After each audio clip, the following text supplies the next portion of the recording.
Android hacking. ఈరోజు ఈ క్లాస్లో మనం ఆండ్రాయిడ్ హ్యాకింగ్ అంటే ఏంటో తెలుసుకుందాం. ఈ ఆండ్రాయిడ్ హ్యాకింగ్లో నేను జస్ట్ ఒక మొబైల్ ఫోన్ని ఎలా హ్యాక్ చేస్తారు అనేది మాత్రమే నేను మీకు చూపిస్తాను. సో ఇది ఫస్ట్ మనం థియరీతో స్టార్ట్ చేసి తర్వాత ప్రాక్టికల్స్కి అయితే వెళ్ళిపోదాం. సో మనకి బేసిక్ ఫండమెంటల్స్ అనేవి చాలా ఇంపార్టెంట్ అనమాట. సో ఇవి నేర్చుకోకుండా మనం అనేది హ్యాకింగ్ అనేది పర్ఫామ్ చేయలేము. ఫస్ట్ ఆఫ్ ఆల్ గుర్తుపెట్టుకోండి, ఏదైనా హ్యాకింగ్లో మనకి బేసిక్ ఫండమెంటల్స్ అనేవి చాలా చాలా అంటే ఇంపార్టెంట్ అనమాట.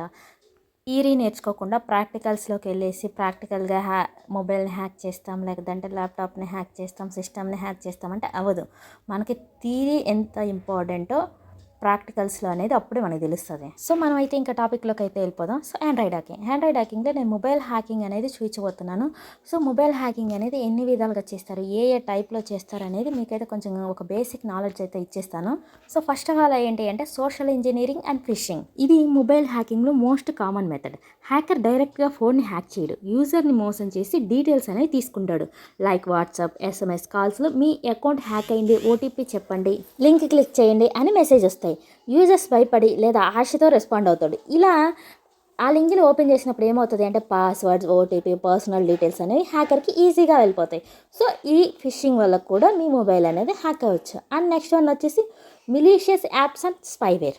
అన్నోన్ వెబ్సైట్స్ నుంచి ఏపీకేస్ లేదంటే యాప్స్ ఇలా ఇన్స్టాల్ చేసినప్పుడు ఈ ప్రాబ్లం అనేది ఉండిద్ది. సో గేమ్స్, ఫొటోస్, ఎడిటర్స్ అని చెప్పేసి బ్యాక్గ్రౌండ్లో స్పై ఉన్న యాప్స్ అనేవి ఇన్స్టాల్ అవుతాయి. ఈ యాప్స్ యూజర్స్కి తెలియకుండా డేటాని కలెక్ట్ చేస్తాయి. ఫొటోస్, కాంటాక్ట్స్, మెసేజెస్ స్లోగా డేటా అనేది లీక్ అవుతూ ఉండిద్ది. అండ్ నెక్స్ట్ వన్ వచ్చేసి యాప్ పర్మిషన్స్. నార్మల్ యాప్లా కనిపించి అన్నెసెసరీ పర్మిషన్తో అడుగుతుంది. Camera, microphone, contact, storage access ఇవ్వండి అనేసి. ఇలా యాక్సెస్ ఇవ్వడం వల్ల ప్రైవసీ డేంజర్లో పడుతుంది.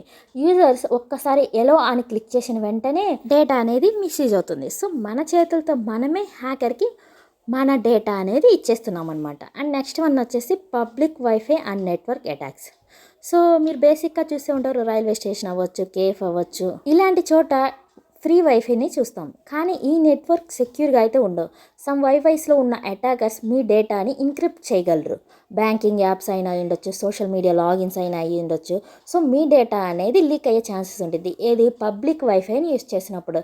లైక్ మీరు ఆ పబ్లిక్ వైఫైని యూస్ చేసేటప్పుడు మీ బ్యాంక్ ఓటీపీస్ లేదంటే బ్యాంక్ లాగిన్స్ ఇట్లా మీ డేటా అంతా మీరే ఇచ్చేస్తున్నారు వాళ్ళకి. సో అలా ఇవ్వడం వల్ల మీ బ్యాంక్లో ఉన్న మనీ మొత్తం స్కామర్ చేతులకి అయితే వెళ్ళిపోతుంది. సో చాలా వరకు మనం పబ్లిక్ వైఫైని యూస్ చేయకపోవడమే బెటర్ అనమాట. అండ్ నెక్స్ట్ వన్ వచ్చేసి fake updates and system alerts.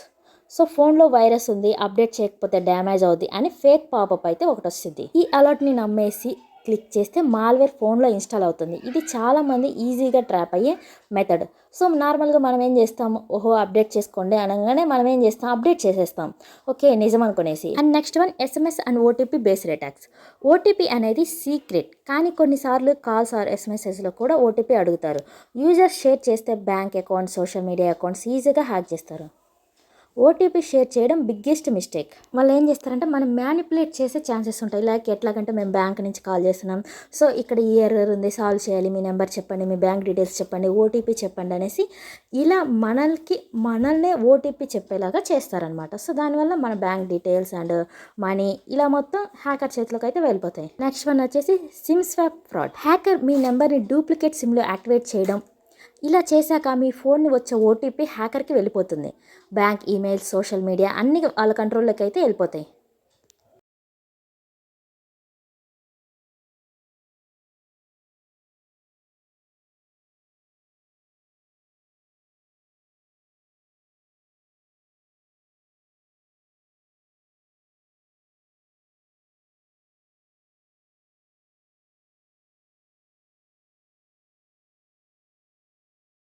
And next one వచ్చేసి old software and security bugs. Phone updates ignore చేస్తే సెక్యూరిటీ హోల్స్ని రిమైన్ అవుతాయి. హ్యాకర్స్ ఈ ఓల్డ్ బగ్స్ని యూజ్ చేసి ఫోన్లో ఎంటర్ అవుతాడు. అప్డేట్స్ చెక్కపోవడం అంటే డోర్స్ ఓపెన్ చేసి పెట్టినట్టు అనమాట ఒక హ్యాకర్కి మన మొబైల్ ఫోన్ని. Bluetooth and near by sharing risk. So Bluetooth always ఆన్లో ఉంటే అన్నోన్ డివైజెస్ కనెక్ట్ అయ్యే ఛాన్సెస్ చాలా అయితే ఉంటాయి. పబ్లిక్ ప్లేస్లో మనం బ్లూటూత్ అనేది ఆన్ చేసి పెట్టినప్పుడు సమ్ ర్యాండమ్ డివైజెస్కి కనెక్ట్ అవుతాయి. కొన్నిసార్లు డేటా యాక్సెస్ అటెంప్ట్స్ అనేవి కూడా జరుగుతూ ఉంటాయి. లైక్ మీ డేటా అనేది మిస్యూజ్ అయ్యే ఛాన్సెస్ అయితే ఉంటాయి. నెక్స్ట్ వన్ వచ్చేసి cloud and backup misuse. So Google drive లేదంటే ఐక్లౌడ్ లాంటి క్లౌడ్ అకౌంట్స్లో వీక్ పాస్వర్డ్స్ ఉంటే ఫుల్ ఫోన్ బ్యాకప్ లీక్ అవుతుంది. ఫొటోస్, కాంటాక్ట్స్, మెసేజెస్ అన్ని అటాకర్కి దొరికేస్తాయి. So strong password and security settings అనేవి చాలా ఇంపార్టెంట్.